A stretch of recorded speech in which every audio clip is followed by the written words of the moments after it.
When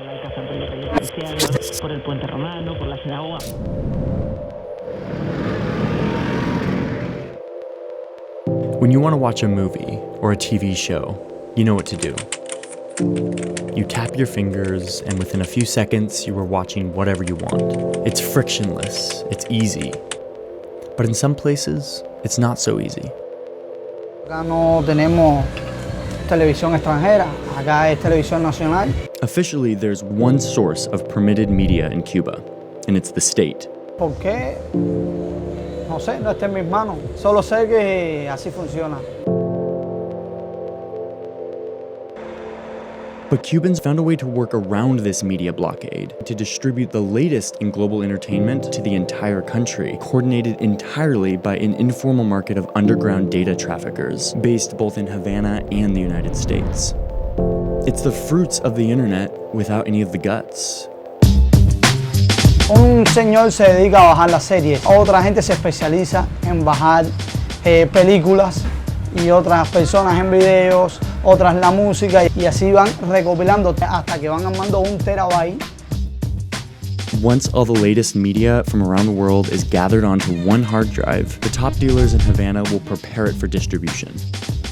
This extensive collection of digital media is affectionately called el Paquete Semanal, the weekly package. Bueno, eso me lo dan a mí. O una persona que lo coge de otra persona que se lo coge a esa persona. Y así, al final es una cadena. Vale 2 cubos y uno lo que hace es llenar un USB. ¿Hay mucho dinero en todo esto? Pienso que sí, para los que están arriba, pienso que sí. Es un negocio. A quick look into the paquete and you start to realize how massive this system must be to gather so much content in such a short amount of time, especially in a country that has a 5% internet penetration and an agonizingly slow connection speed. El paquete es este, con fecha, y acá están las películas de la semana. Si se estrenan en Estados Unidos un viernes, ya tú lo tienes un lunes acá. Son fotos de tecnologías y cosas que se bajan de internet, ¿no? Es un internet casero. Es un internet casero. Tenemos aquí los animados, aquí todo organizado, los animados. Esto ahora mismo lo están estrenando. Aplicaciones para Android. Acá tenemos una serie de todo, iPhone y muy buena calidad. Acá lo puedes ver, ya tienen ya una calidad de 1920 por 1080 Full HD.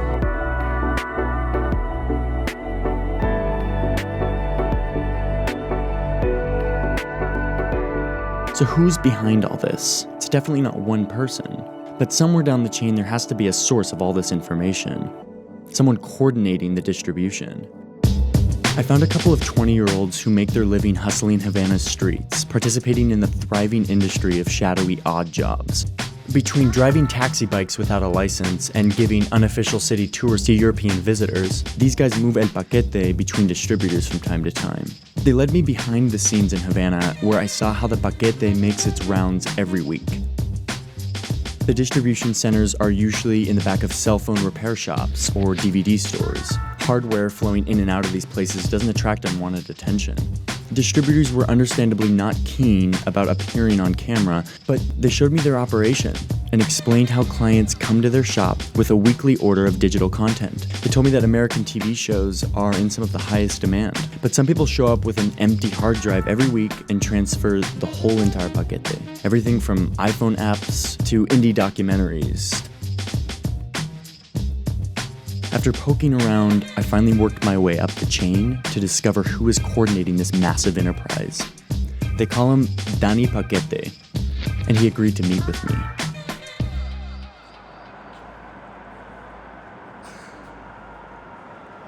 Busco Danny.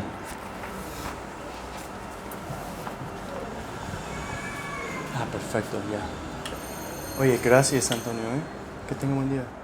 Danny was with a client, so I waited for an hour in his impromptu lobby. I didn't know what to expect Danny Paquete to be like. I figured he was some kind of shady character, like anyone you would find behind some giant illegal enterprise, but I definitely didn't expect this. He's a 26-year-old who was wearing board shorts and no shirt when I arrived. He looked a lot more like a lazy college sophomore than a kingpin of a national black market of pirated media.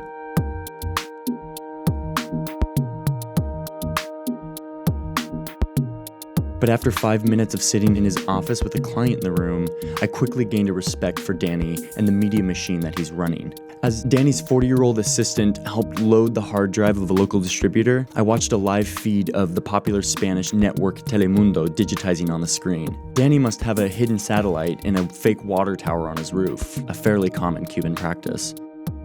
Danny's girlfriend wandered in and began watching a Discovery Channel documentary about a farmer who almost died on a tractor in Iowa. So much for the control of information by the Castros. La serie que sale hoy por la noche, al otro día la tenemos aquí para mañana. Tenemos varias gente que se responsabilizan por cada sección del paquete. Todos ellos hacen su trabajo, me lo entregan a mí y después yo lo saco para la población. There's one other competitor in Havana for national Paquete consumers. Danny recently started sending one of his runners on an airplane to the far corners of the country in order to get a leg up on the competition. Todo negocio tiene su competencia, si no nos estancamos en un lugar. Tengo que tener competencia para poder superarme cada día, cada semana.